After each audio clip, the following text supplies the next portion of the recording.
تین جو آیات ہیں سورہ فاتحہ کی پہلی، الحمدللہ رب العالمین الرحمن الرحیم مالک یوم الدین، یہ اس کی ایک طرح کا تعارف ہے ناظرین، جس سے حساب کتاب ہوا، جس سے سوال جواب ہو گئے، وہ تو مارا گیا۔ بسم اللہ الرحمن الرحیم، ہم نے الحمدللہ رب العالمین الرحمن الرحیم دیکھ لیا۔ اب تیسری اس کی آیت جو ہے مالک یوم الدین کو ہم دیکھیں گے کہ اس کا کیا مطلب ہے، اس میں کیا ڈائمنشنز ہیں۔ اب دین جو ہے، اس کا ترتیب جو ہے، مالک ہمیں پتہ ہے، رب میں بھی ہم نے اس کو ڈسکس کیا تھا کہ وہ مالک ہے، بادشاہ ہے۔ مالک کے ساتھ جو ہے آپ صلی اللہ علیہ وسلم ملک بھی کہا کرتے تھے۔ ملک جو ہے وہ بادشاہ کو کہتے ہیں۔ مالک چھوٹی چیز کا بھی ہو سکتا ہے، ملک بڑی چیز کا ہوتا ہے، جیسے سلطنت یا اس سے بڑی چیز، وہ تو کائنات کا ملک ہے۔ تو اس لیے وہاں چونکہ روز جزا سزا ہے تو وہاں وہ مالک ہے، اور مالک اور اس کی جو اتھارٹی ہے وہ اس نے قائم کرنی ہے۔ تو جب وہاں اس نے اتھارٹی قائم کرنی ہے، تو جب وہ مالک یوم الدین ہے تو وہاں اس کی رحمت جو ہے وہ اس نے نکال دی ہے۔ جیسے ہم نے رحیم میں دیکھا تھا کہ رحیم میں محبت اور رحمت والا پہلو نہیں ہوگا، انصاف ہوگا۔ تو مالک کے لیے بھی جب اتھارٹی کے ساتھ وہ یوم الدین ہے، دین انصاف کو کہتے ہیں، عربی میں فیصلے کو کہتے ہیں۔ ہم دین جو ہے ہمارے ہاں دین اسلام ہے کہ جی ہم نے ترتیب ہم نے رکھی ہوئی ہے، لیکن دراصل یہاں یوم الدین سے دین سے مراد ہے کہ وہ اس نے اس دن فیصلے کرنے ہیں، فیصلہ کرنا ہے۔ اب یوم بڑی عجیب بات ہے، وقت کی تو اونرشپ نہیں ہوتی، وقت تو کسی کی بھی اونرشپ میں نہیں آتا، باقی چیزوں کی اونرشپ ہوتی ہے۔ وقت تو ایک نہ نظر آنے والی چیز ہے، ایک معلق سی چیز ہے۔ ہمیں صرف یہ پتہ ہوتا ہے کہ جی ہاں یہ وقت ہو گیا، اتنے گھنٹے ہو گئے، اتنے دن ہو گئے، اتنے سال ہو گئے، ہم تو وقت کو اسی طرح دیکھتے ہیں۔ لیکن وقت کا مالک ہونا، اور اس وقت سے مراد اس وقت صرف ٹیمپریری تھوڑے دن نہیں ہے، پورا یوم، وہ یوم جو ہے 1000 سال کے برابر ہے، اس دن کا وہ مالک ہے۔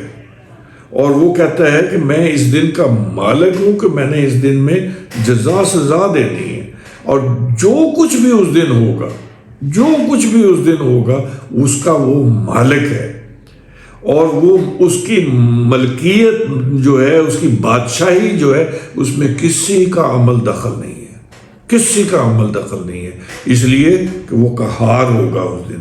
اس نے توازن قائم کرنا ہے، اس نے میزان قائم کرنا ہے، اور اس نے جزا سزا دینی ہے۔ اب جزا کے لیے تو بڑا سمپل سا ہے کہ وہ جس کو اس نے دائنے ہاتھ میں اعمال نامہ تھما دیا، تو وہ تو فرشتے دیکھیں گے کہ اس نے کہ پیٹھ پیچھے اس کا دائنا ہاتھ میں اعمال نامہ ہے، تو وہ اب جا کے جب جو بھی سسٹم ہوگا اس سسٹم میں، جیسے ہم دنیا داری میں دیکھتے ہیں کہ اپنی روپکار پیش کرتا ہے بندہ، اپنے کیس آتا ہے کہتا ہے جی میری یہ تو میری بات سنیں، وہ دیکھیں گے، وہ کہیں گے جس کے دائنے ہاتھ میں، کہتے جاؤ یار جاؤ جاؤ جاؤ، تم یہ سیدھا لگے جا، تم یہ جنت کا دروازہ کھلا ہے، جاؤ تم اس کے اندر جاؤ، تمہارا حساب کتاب اس کی ضرورت نہیں ہے کہ تمہیں دائنے ہاتھ میں دے دیا۔ تو جس کے بائنے ہاتھ میں ہوگا اور پیچھے سے ہوگا تو وہ پشیمان ہوگا، وہ شرمندہ ہوگا، اس سے سوال جواب ہوں گے، حساب کتاب ہوں گے۔ ناظرین، جس سے حساب کتاب ہوا، جس سے سوال جواب ہو گئے، وہ تو مارا گیا۔ سوال جواب تو جو ہے وہ ہم دے ہی نہیں سکتے، اور ہم کوئی چیز چھپا ہی نہیں سکتے اس سے، کیسے چھپائیں گے؟ اس نے ہمارے ساتھ کاتبین جو ہے مقرر کیے ہوئے ہیں، جو ہماری ہر حرکت، ہر عمل، ہر بات کو ریکارڈ کیے جا رہے ہیں۔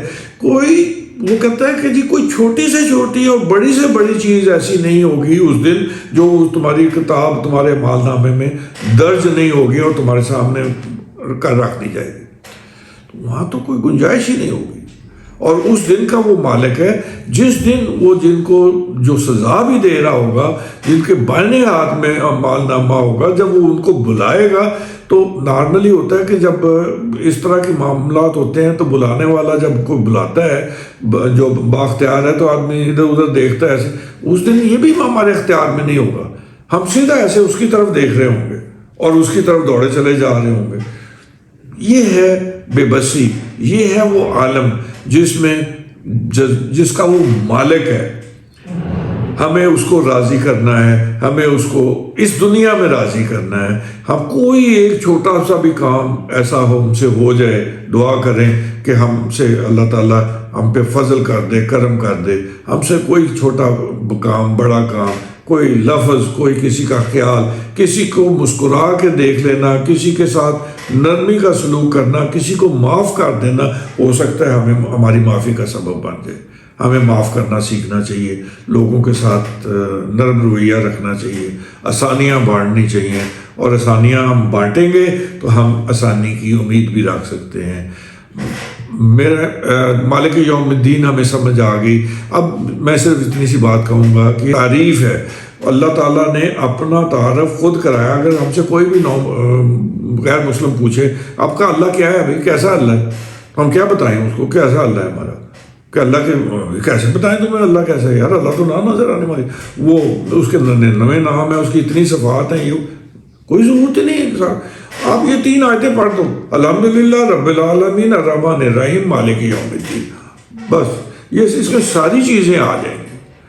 اگلی 3 آیتیں جو ہیں وہ اس کے برعکس ہیں, یعنی ہم نے اللہ کی ثنا کر دی, اب ہم اللہ سے کچھ مانگیں گے.